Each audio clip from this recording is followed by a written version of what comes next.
শোনো বন্ধু, তুমি আমার একটা কিছু করো না, টাঙ্কি আমার ছিদা হইছে, পানি তো আর থাকে না। মিডিয়ায় আসা হচ্ছে আমার হাজবেন্ডকে ঘিরে।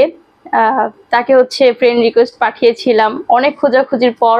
আর মিডিয়ায় হচ্ছে আমার ছোটবেলা থেকেই আমার অনেক মিডিয়ার প্রতি ঝোঁক ছিল। যখন দেখতাম যে অ্যাক্টিং করতেছে, টিভিতে দেখতাম, তখন তো হচ্ছে রঙিন টিভি ছিল। তখন আমি খুব ছোট ছিলাম, তখন দেখতাম যে মেয়েরা হচ্ছে অ্যাক্টিং করতেছে, বাট এটা দিয়ে মানে ছোটবেলা থেকে আমি এই জিনিসটা আর কি বুঝতাম, আমার মাথায় ঢুকে যেত। তখন আমি অনেক পাগলামো করতাম যে আমি নায়িকা হব, এটা করব সেটা করব, আমি নায়িকা হয়ে একদিন অনেক বড় নায়িকা হব, যাতে হচ্ছে সবার মুখে মুখে আমার নাম থাকে।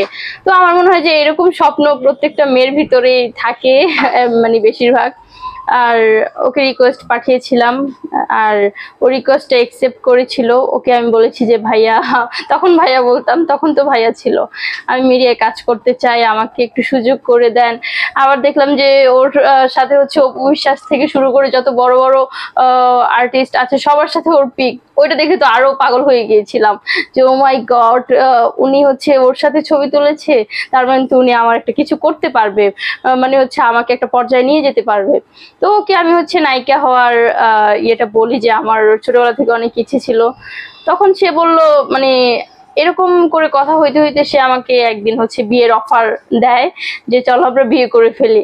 তাহলে হয় কি যে যেহেতু আমি মেকআপ আর্টিস্ট আর তুমি হবে নায়িকা, তো আমরা দুইজন বিয়ে করে দেন হচ্ছে তোমাকে একটা কিছু ইয়ে করব। তো এমন হয় কি যে মানে কথা বলতে বলতে আমাদের দুইজনের ভালো লাগা কাজ করে, দুইজনের প্রতি দুইজনের ভালো লাগা কাজ করে, দুজনকে ভালো লেগে যায়। ওর সাথে আমি কথা বলি, ও আমার সাথে কথা বলে। তারপর হুট করে একদিন আমার বিয়ে ঠিক হয়। তখন আমার মনে হলো কেন জানি যে বিয়ে যদি আমি বসি আব্বু আম্মুর পছন্দ মতো, তাহলে আমার নায়িকা হওয়াটা হবে না। তারপর আমি ওনাকে নক দিলাম যে ভাইয়া এরকম এরকম, ও সরি জান, আমার তো বিয়ে ঠিক করে ফেলতেছে, আমি চলে আসব। ও বিশ্বাস করতেছিল না, কারণ এই কথা আমি এর আগেও 4-5 বার বলেছি, তো ওইটা বিশ্বাস করেনি। ও হচ্ছে সিন করে কোনো মতে চলে মানে রেখে গেছে যে ওকে আসো, মানে এটা হচ্ছে ওর ডোন্ট মাইন্ড হিসেবে বলেছে, কারণ ও জানে যে আমি আসবো না। বাট হুট করে হচ্ছে তাকে আমি কল দিই যে মানিক, আমি কিন্তু বাসা থেকে বের হয়ে যাচ্ছি, কারণ আমার এঙ্গেজমেন্ট হয়ে গেছে, আমার মনে হয় কয়েকদিনের ভিতরে আমার বিয়েও হয়ে যাবে। তারপর আমরা হচ্ছে বিয়ে করে নিলাম। 2 বছর পার হলো, এরকম করতে করতে 2 বছর পার হলো, আমাদের একটা বেবি হলো আলহামদুলিল্লাহ। তো বেবি হওয়ার পর আমি আর নায়িকা হইতে চাইলাম না, যে না আমি সংসার করব, আমার সংসার লাইফটা ভালো লেগে গেছে।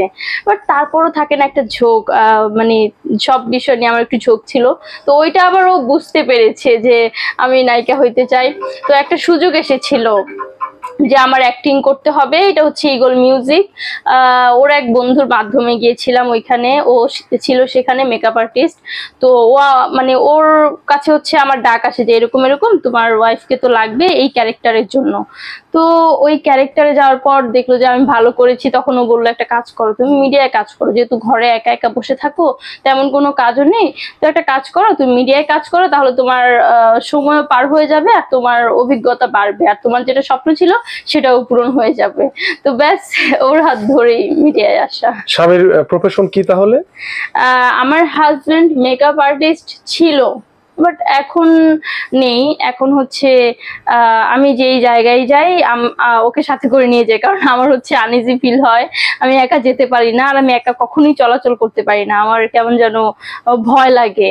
তো ওকে সাথে করে নিয়ে যাই। ইভেন হচ্ছে এর বাহিরেও ওর একটা বিজনেস আছে, সেটা হচ্ছে ড্রেসের। তো আপাতত এটাই করছে।